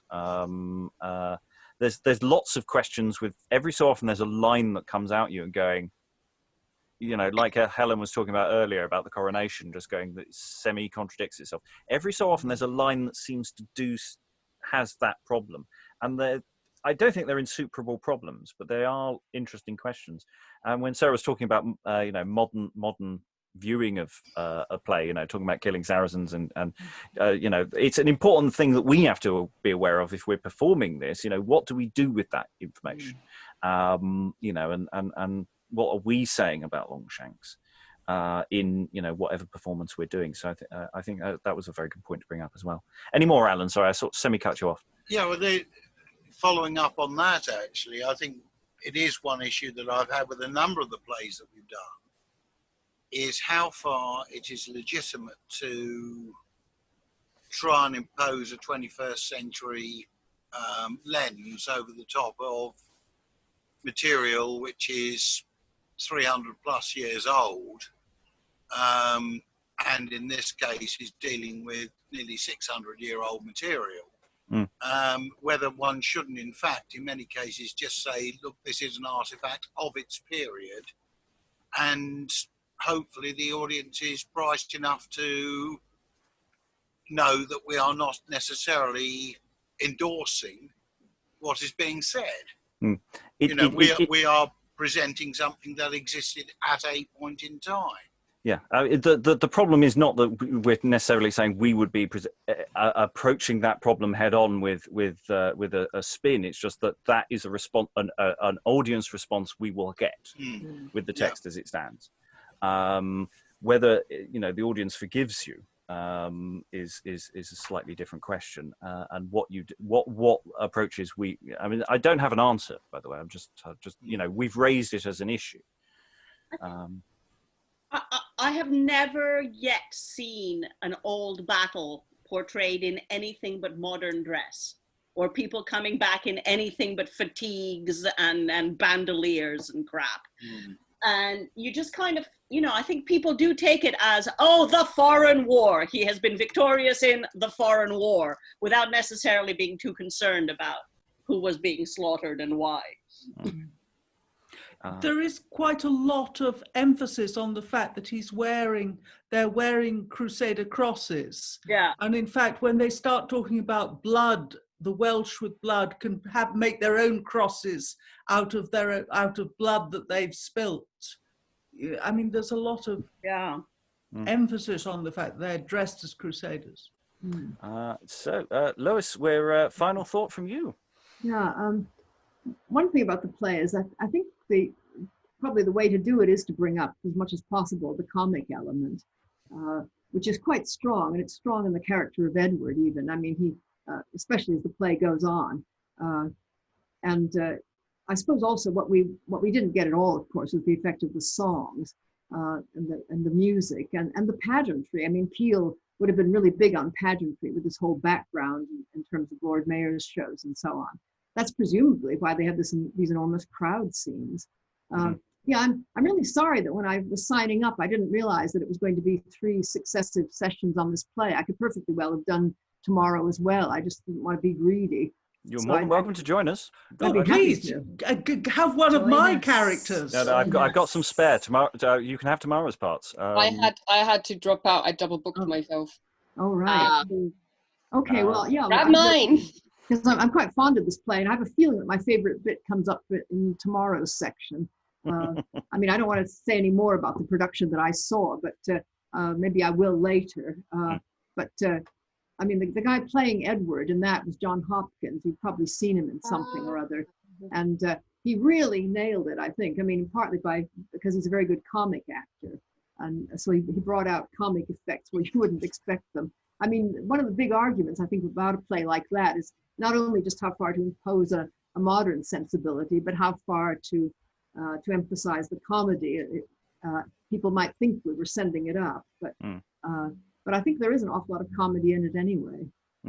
Oh yes, I think that there is a fundamental difference between finding the comedy that is there and making fun of the text. I mean, I think we've been careful about that before. I think even though we do have our interpretations of the play distorted by references to the Muppets. I mean, the moment you start calling Edward Kermit, then I think, to be fair, the play starts to die a little. I mean, weirdly, Miss Piggy is fine for Elinor. I don't see that actually that's a problematic thing, but who knows? So we have got lots more to come tomorrow, as we're going to be doing another fairly chunky section tomorrow, because I say it's irritating, this play, because some of the scenes are really long at exactly the point where I would like to cut off our session, and so I'm trying to avoid doing things mid-scene. But we'll see how far we get next time. All that remains, unless anyone has any final desperate things they want to say, is thank you very much to all the readers, and goodbye. Bye-bye. Bye.